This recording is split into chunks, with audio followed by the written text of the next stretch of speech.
The first thing is don't think big leap. Don't think big leap.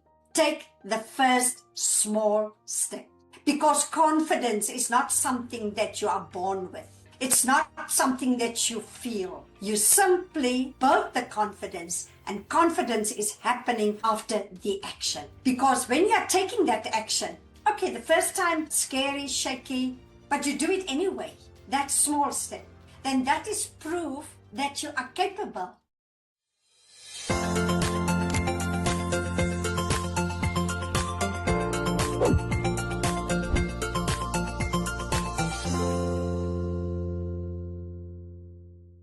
Welcome to Allow Yourself podcast. Today we have a very interesting person with an amazing story, and her name is Erika van der Hoven. And she spent 36 years in education as a teacher, then as a school principal. She built her whole identity around that role. Then the day came to hand in her keys, no fanfare, no manual, just silence and a question she wasn't prepared for. Who am I now? She faced what nobody talks about, the loss of routine, the quiet grief of leaving a title behind, the self-doubt, the uncertainty, and the lie that her best days were already behind her. But they weren't. She stopped waiting to feel ready and started building something new, overcoming accent shame, age-related self-doubt, and the fear that it was too late to start over. That journey became her message. Today, Erika is a confident coach and award-winning speaker who helps female coaches build the confidence to show up, speak up, and shine, especially when they feel invisible, unsure, or stuck in the transition. Her talks are story-rich, practical, and grounded in lived experience. And also, she placed third in Next Top Speaker International Tournament January 2026 and is recognized as a top 100 and rising speaker by 100 Speakers Academy. So let's welcome Erika van der Hoven. Hi, Erika. Hi, Beatriz. Thank you so much for this introduction, and it's such a pleasure to be here.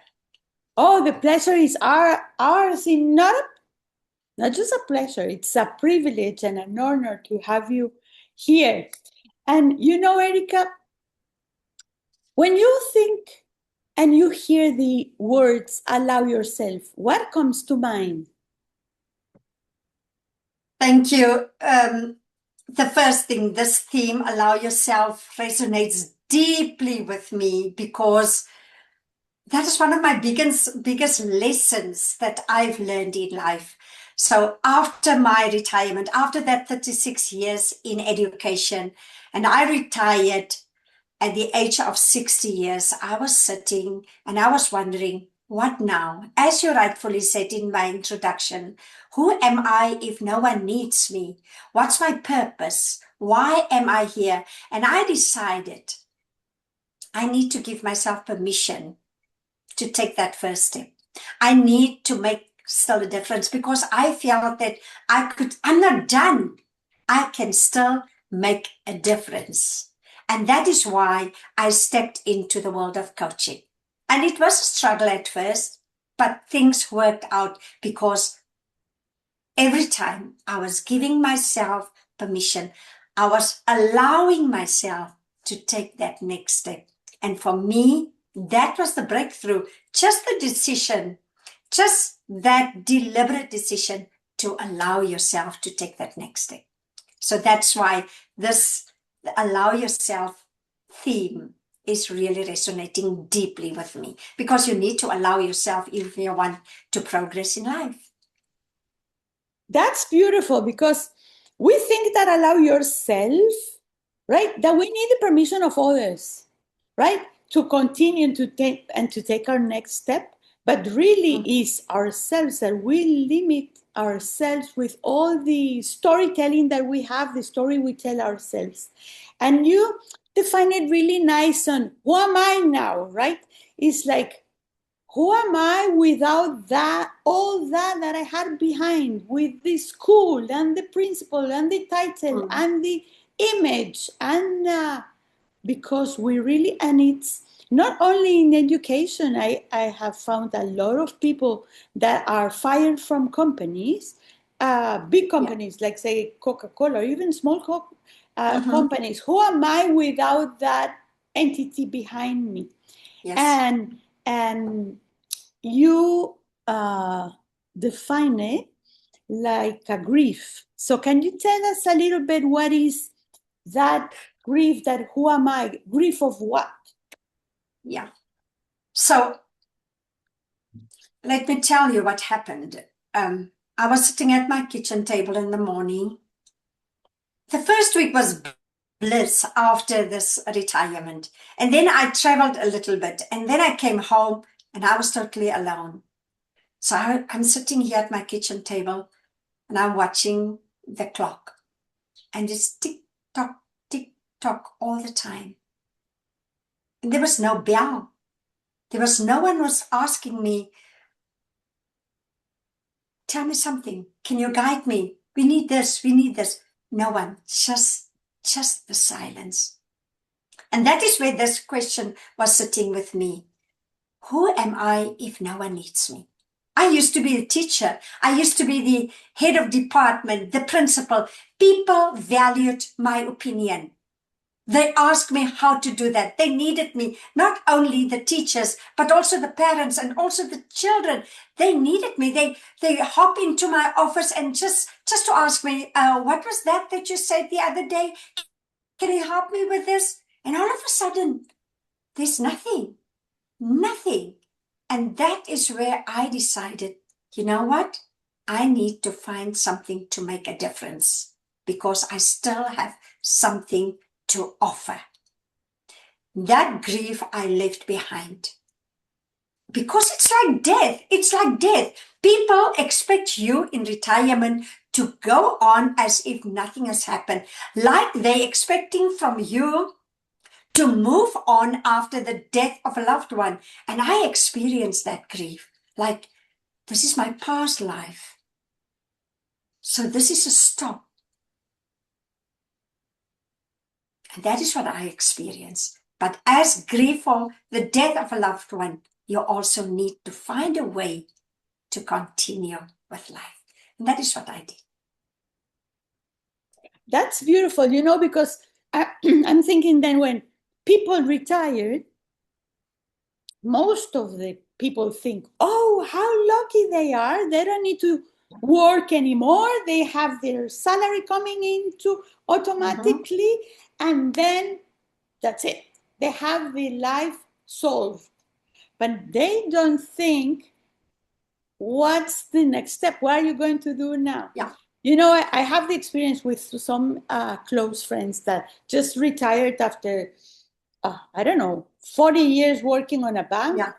And then it's like, what now? Should I take the role of a grandmother and be just to live according to my kids? I sometimes wonder if this grief that is really deep, if we don't question ourselves, what's our next step, or what am I going to do with it? The question I ask my clients is, what are you going to do with the next 30 years in your life? To give them a perspective. I say, what? 30 years? Yes. Today is the average is 90 years, 92 years for a woman to live. So what are you going to do in the next 30 years? And they say, oh, right. It's not, the feeling is like, just correct me if I'm wrong. At least what my clients is like, I'm waiting for God to pick me up. Right now, it's like, yes, you're dead. Right?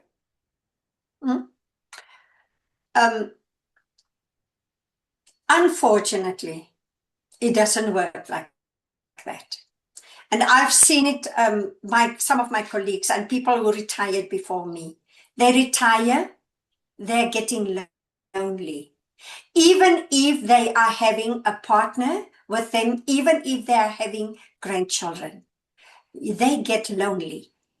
And then they are sitting, waiting for death, and they don't even realize it. They become depressive. They don't even know that they are waiting for death, because they are getting up in the morning and they are just sitting doing nothing.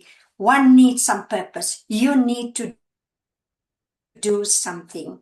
And that is something that people are not thinking about. People don't talk about, they talk about the financial preparation for retirement, but they don't talk about the psychological preparation for retirement. You know, those conversations that you need to have with your partner, because all of a sudden you are in one another's space. What are you going to do with your time? They don't talk about that. They don't talk about purpose after retirement. It is as if life ends there at retirement. And that's actually very, very sad that people they don't talk about it, they don't prepare it. And they are getting so lonely and they are getting so sad in retirement. And it's not supposed to happen. And it's really, to do something, it's not about the money. It's about something that you are passionate about. Because if you do not do something that you are passionate about, it's going to be the wrong choice, because you will be frustrated to start from scratch with everything. So you need to work through that grief and let it go, but then you need something to step into when you retire, to work through that grief. And if you really prepare before going to retirement, there has to be no grief. I think it has to be a... Yes. Do you think there has to be no grief if you prepare? There has to be no grief if you prepare. But I didn't prepare. I did not prepare for retirement. Nobody told me about the psychological thing. It is like they are painting a big picture of retirement, relax all the time, sleeping, go on holiday all the time. But it doesn't work like that. It doesn't work like that. It's like you say, there is no routine anymore. There is no a reason to get up in the morning. And you know what? What also happened? People that's usually commuting to work, they shift identity from the role at home to the role at work. And then in the afternoon, they shift identity again, taking on a new role during that commuting time. And all of a sudden they are at home. There's no commuting. There's no traveling. There's no identity shift. So the identity shift is now between the bedroom and the kitchen, something like that. And that can cause a problem in the household. Especially at that time that probably you have an empty nest, probably. Coming to an empty nest also. Yes, it's like totally empty. Total emptiness. Now you need to find a reason to get up in the morning, because you can't even make coffee for someone. You need to find a reason. And the moment that you find that reason, then you are getting up even before you were supposed to get up at 5 o'clock to get you ready for work. But now it's 4 o'clock and I've got a schedule. I need to do this. I need to do this. This is when you have a purpose, when you started to do something that's meaningful. And for me, it's so fulfilling. It's so satisfying just to get up and do something and make an impact somewhere in life. That's beautiful. You know, this stage between the grief and the preparation and, okay, I found what I want. I call it the in-between, because the in-between is kind of where you know that you're living a safe place, where you know what to do, certainty, expectations met, and everything is familiar, and start walking through a bridge that it's shaking all the time, because you don't know who you are, who are you going to be with, what are you going to do. It's like, I call it the second adolescence, right? Because, and you have hormone problems too. So challenges, don't call them problems, challenges too. So, and you don't see the end of the bridge. So what do you suggest, or what did you do walking through that bridge? What did you do in order to, who am I now? What happened there? Yeah. Okay. First of all, I had a coach. I started with a coach. So what happened to me, I started to look for something that I could do online. So I was trying out affiliate marketing, drop shipping, and these things that sound so easy. I was trying that. It didn't work for me because I'm not really a salesperson. And then I stepped into a challenge and I got this coach. So we started to work together. It was quite frustrating for me because I saw myself as, I'm too old. I'm too old for these things. I'm not tech savvy. And now I need to, and I'm a shy person. I don't like to take pictures. I don't like to be on the forefront all the time. And all of a sudden, I had to put myself out there. So it was quite a transition. It was quite a frustration at times. And it was quite like taking just the step into the dark and don't know what you're going to hit. But as I already said, I gave myself permission to do that. In our community and in my family, we don't put ourselves out there. We are quite reserved and traditional because I'm living in a small community. So it was like, what are you busy doing, putting yourself out there on Facebook? Since when are you using Facebook? Okay, so I had to use Facebook. Sorry, guys. And I'm going to do that. And if you're going to the shop after a video on Facebook, I saw you on Facebook. I saw you on Facebook. So what are you doing? Tell us more about it. So everyone was commenting about what are you doing? And I'm quite sure, my family didn't say that, but I'm quite sure they was like, what is she busy doing now? Our family name and all that stuff. But I pushed through. It was lonely. It was so lonely. It was sometimes so frustrating that I wanted to scream. But then you get up, you breathe, and you take that next step again. And you study, you learn, you find some solutions. If you do not have that solution, if you don't know how to do that, then you ask people. And you know what? You've got more friends. I've got more friends now online than I'm having physical friends around me because I'm talking to people. And we help each other because you can resonate with the problems that they are experiencing. It's the same like I experience. And we talk to each other. We assist each other. So the people out there, it's not all bad. They are friendly and they are very, very helpful, especially when you are in a group, because I'm in a mastermind, a speaking mastermind, and that is a very, very supportive community.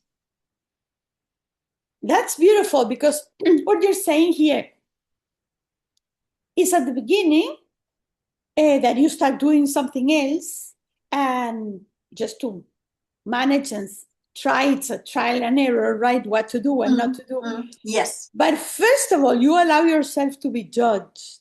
And you didn't listen to that because you had a lot of judgment around. What is she doing? She thinks she's a 15 years old and she's already too old for that, because those are the voices. My husband called that the balcony voices. Stop listening to the balcony voices and keep going. Because really, the balcony voices are their fears, not yours. Their fears. So, and something beautiful happens, because once you keep going, you see that you become a role model for them. Because if you allow yourself to do it, they will start asking you, what did you do? How did it go? Can you help me do it? It's like you breaking through the path or of the fears that people our age are having. And it's very interesting because the picture you have behind you is a bridge. It's the land of bridge. So it's also that part of keep going, allowing yourself, keep going in that bridge so you will get to the other side. And then when you get to the other side, it's like calling the others, come on, there is nothing to be afraid of. Come on, you can walk this way too.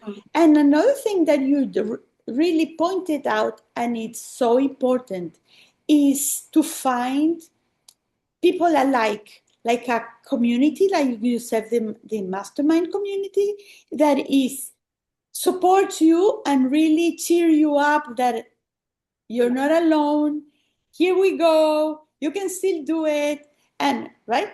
So those two things are really, really important. I think they allow yourself to be judged and just keep going.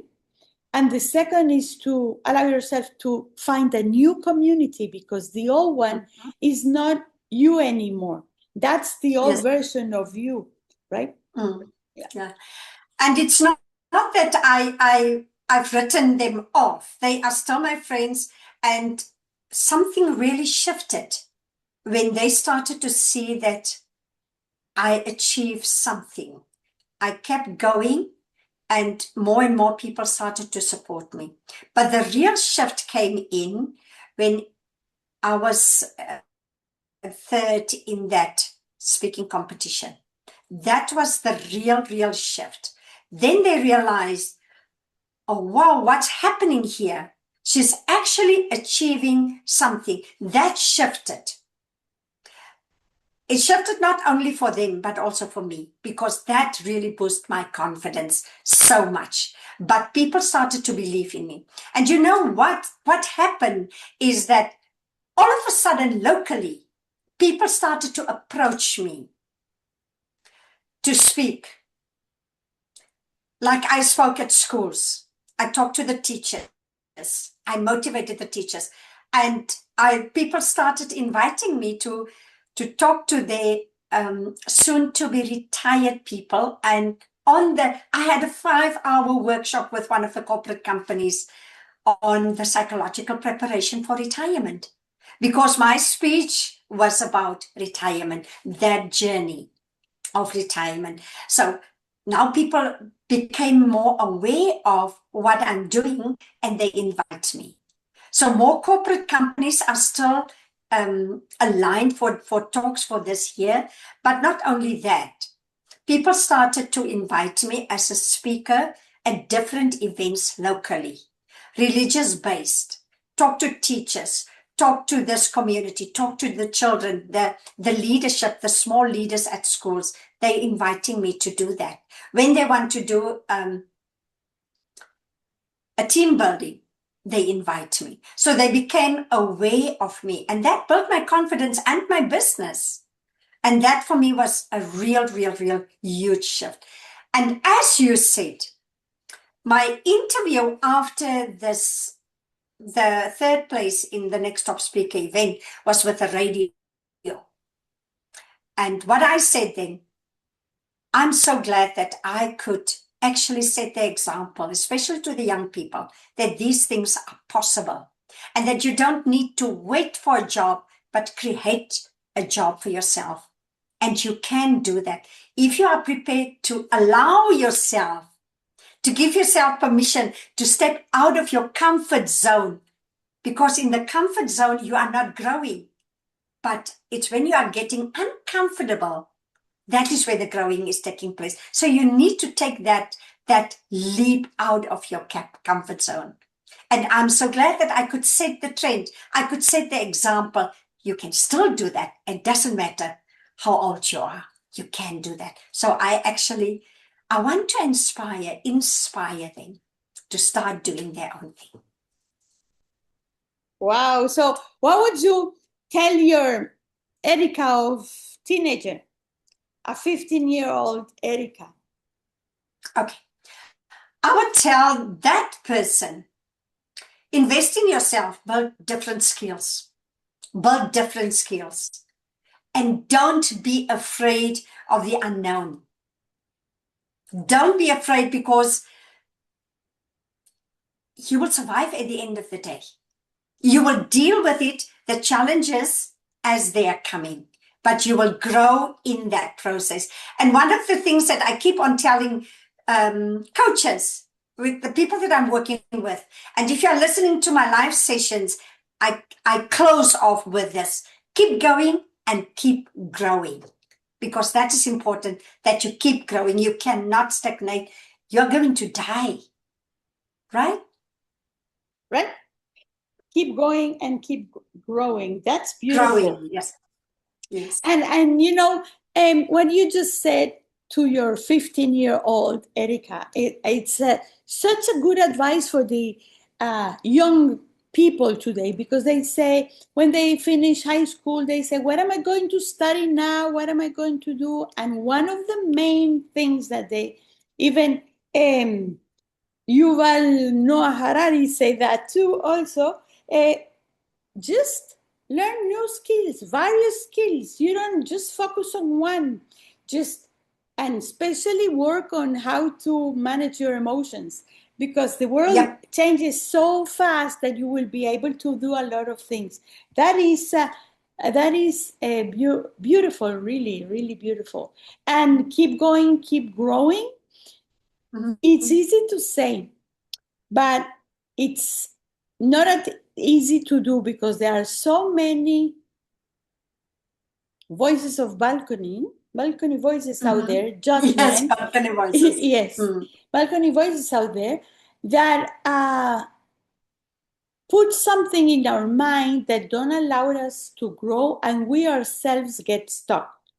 For example, I'm saying, I cannot grow because my husband will feel left behind, and right, I cannot outgrow my husband, or my family will feel that I'm getting into fields that I'm not supposed to, because I'm supposed to be nurtured here, and that's it. And that permission that you say to take the next step and to grow is so, so important.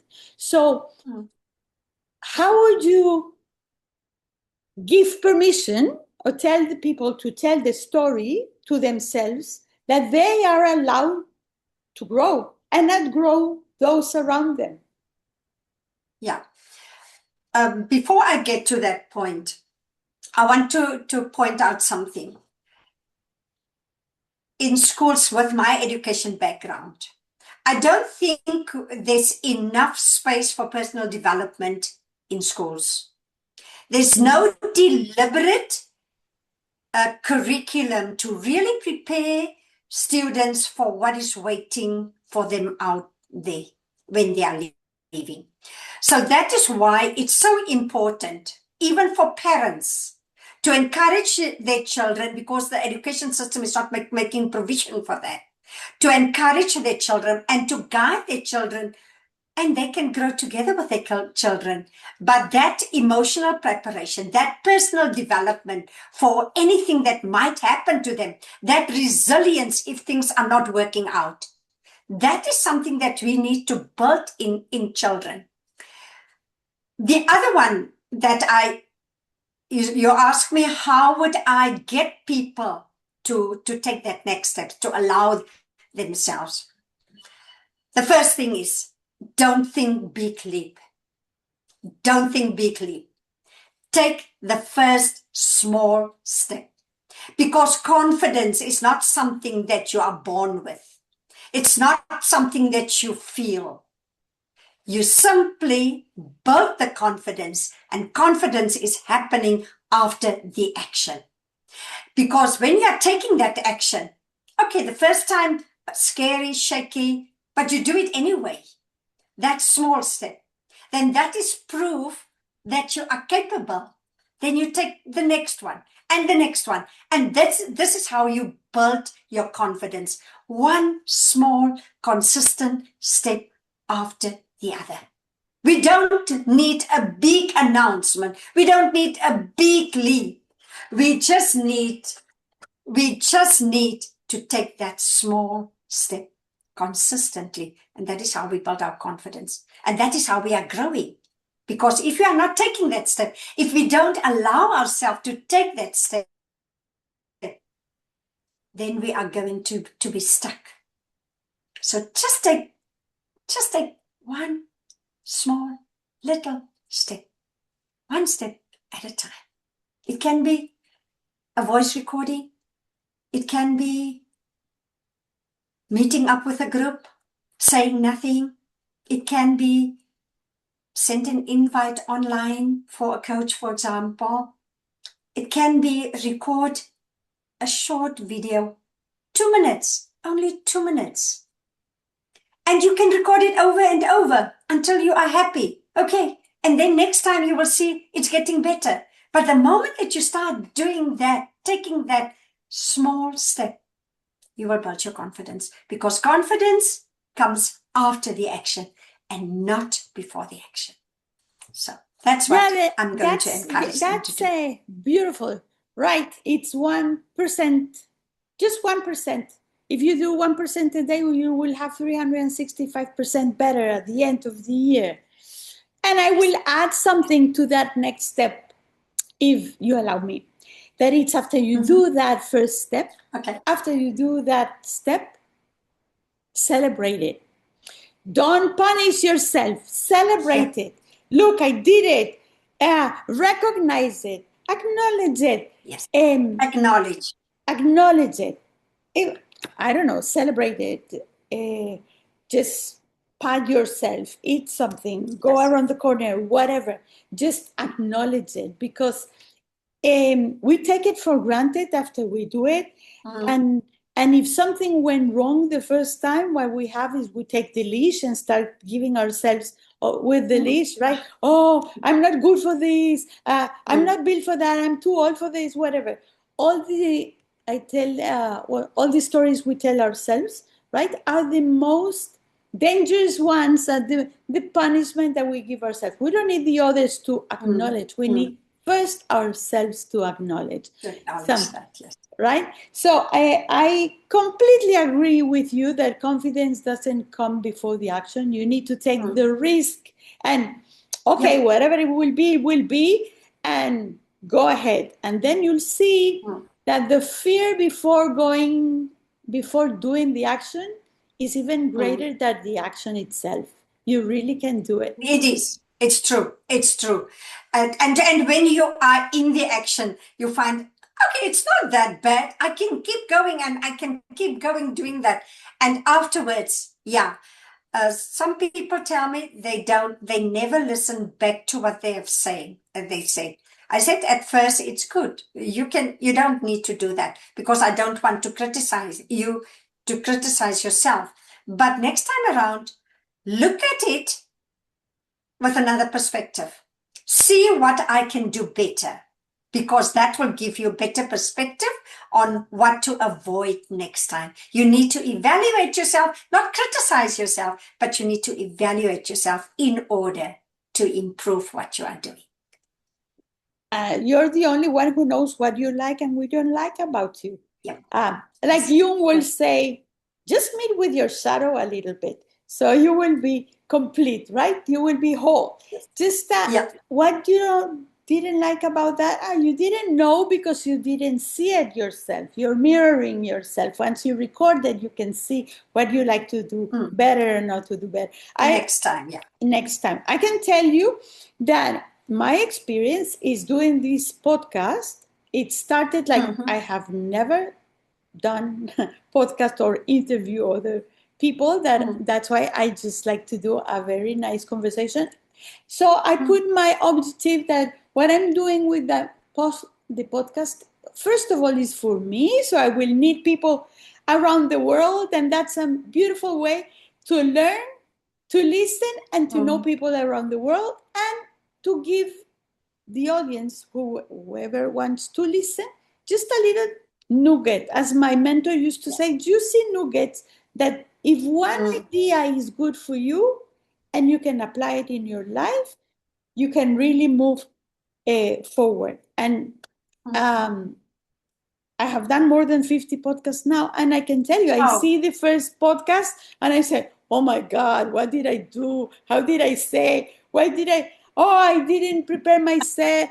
No, I was, you can feel the shaking in my voice and even if I was ready to speak, but you see, it's the one step at a time that even it doesn't matter what age you need to rehearse, you need to practice, you need to keep going. And each time you will improve a little bit. So that's a beautiful, beautiful advice. And Erika, what would you say, what would you think you need to allow yourself for your next stage? Before I get to that, sorry that I keep on coming back. Before I get to that, when you practice, you said that you need to rehearse. And that's right, because the more you practice, the more confident you will become. I keep on telling people, you know how when you are going into the examination room and you know that you are well prepared, you walk into that room like, I'm ready, bring it on, baby. And that is the same with anything that you are doing. The more you prepare, the more confident you become. So you cannot just walk in there and expect to be successful and you did not prepare. So that is one thing that I want to say. Your question, what was it again? Sorry. I like that. The more you prepare, the more confident you get. That's really just no. My question was, what do you think you need to allow yourself for your next stage in life or your next step? In your words. Okay, my next step. My next step, starting to build confidence in young people and organizing events to give them the stage that I so much needed to take myself or to put myself out there. So that is what I'm busy doing right now. On the 8th of August, I'm going to have a showcase physically with about 20 very young speakers. So it starts with the age of 12 and it can go into infinity. But I do have different categories. So I'm organizing this right now and I'm giving them training in July for this event to be successful. So the applications are already out. So, and the adverts are out. So I'm giving them the stage now. I'm giving the small kids an opportunity to build their confidence and I'm training them how to write the speech. And I don't want to use the word speech. I prefer story because speech can be very intimidated for these young kids. So I encourage them, your story needs to be on stage. We need to have you there. So come and tell us your story. So my training will then start on the 6th of July for these young kids locally. Where are you? I'm using online. You're in Australia? Rehoboth No. I'm in Rehoboth in Namibia in Africa. That is where I am. Namibia.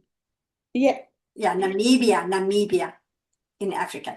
So that is because my next stage is to give others the opportunity to build their confidence, to work with our own people, with my own community, and to empower them to become confident speakers out there in the world. Wow, that's sorry for the mistake. I know you were in the other side of the world. Yeah, in the other side of the world. No, it's okay. It's okay. No, my son is currently living in Australia, but I'm in Africa. In Namibia. You know, it's very powerful, this what you're doing, because you said before that the school system has not the space for kids to develop what the personal development, right? The personal growth in that part, the emotional managing and the speaker. And today, even more with Instagram and Facebook and all that, communication skills, especially where they're all day with the phone and they talk just text to AI and to the phone, they forget about communication skills, the importance of how to tell a story, how to say how you feel, to say how, and that's really, really powerful to give them those tools. I am 12 years old too, so I'll register to your class, although I'm in the other side. Yeah, we always need that communication skills to improve day by day. Yes. It's so important. So important, yes. Because it doesn't matter what type of job you are doing, you need to communicate. It doesn't matter where in life you are, you need to communicate. And unfortunately, as you rightfully said, with social media, our children is having this backlog. They don't know how to communicate. And that is what I'm trying to do with this opportunity. So it might grow bigger, hopefully. No, I know it's going to grow bigger, but this is the first one. This is my first attempt. And as I said, I don't want a competition. I just want a showcase, just to allow everyone to be confident in getting out there and tell us your story without being judged through a competition. So that is, and I will try my utmost best to have that hall full of audience, but also my 20 speakers, because I can't take more than 20. But this is the next stage, to empower my people, my local people, also with their communication skills. So that's beautiful. And I think for the people that are about to retire, is also a very powerful tool to do. Because to be in a world, especially when they are so afraid of the world out there without the big shell that they have on their back. It's it's congratulate you, Erica. Really, it is an amazing, powerful woman that has taken her life in her hands and allow herself to be you and to take your next step and to share all the amount of knowledge and wisdom and heart that you have, like you have done it with us here. And I hope, and I don't hope, I'm sure this will spread big, so you can really help a lot of people to share. And one thing that I really like is you're not making that a competition, because the communication skills, each one is unique and each one has its own way, although the world is accustomed to competitions all the time. I said that it's more powerful to share than to compete, right? To share, you're in the same level. To compete is you want to be better than the other, and then it puts a lot of pressure. I want to take off the pressure, and I don't want you to compare yourself to the next person, because as you said, you are unique and you've got your own story, and your story means something to someone. And the moment that you're telling your own story, you are true to yourself, and then the audience can learn something from you. And it's your story because you lived it. And that is so important, to be authentic when you're sharing the stories. Beautiful. Okay, so if you want to contact Erica van der Hoven, you can find her in her Facebook or in her LinkedIn. She's very open and will really answer to your requests, to your questions, to your comments. Is still a school teacher, still a principal, and in her heart, she only wants the best for you. If you're 12 or you're 90, you're still in your, I call it middle age, in your adolescence, from 12 to 90, you are there, always ready to learn, allow yourself to grow, allow yourself to your next step. So thank you very much, Erica, for sharing such a beautiful time with us, with our audience. Your wisdom, your heart, your personality, and your time especially. And for those that are listening to us, remember that allow yourself is not a one step, a one time thing. It's one step at a time. You allow yourself to rest, allow yourself to be you, allow yourself to take your next step. And Erica, would you like to say something before we close? Yeah, the last thing that I want to say, if you are in any stage of a crossroad, when you are at this crossroads now, and you want to decide, or you need to decide, what are you going to do? What's your next step? I just want to say to you one thing. Keep going and keep growing. Just don't stop. Keep going and keep growing. Thank you. Beautiful. See you next time.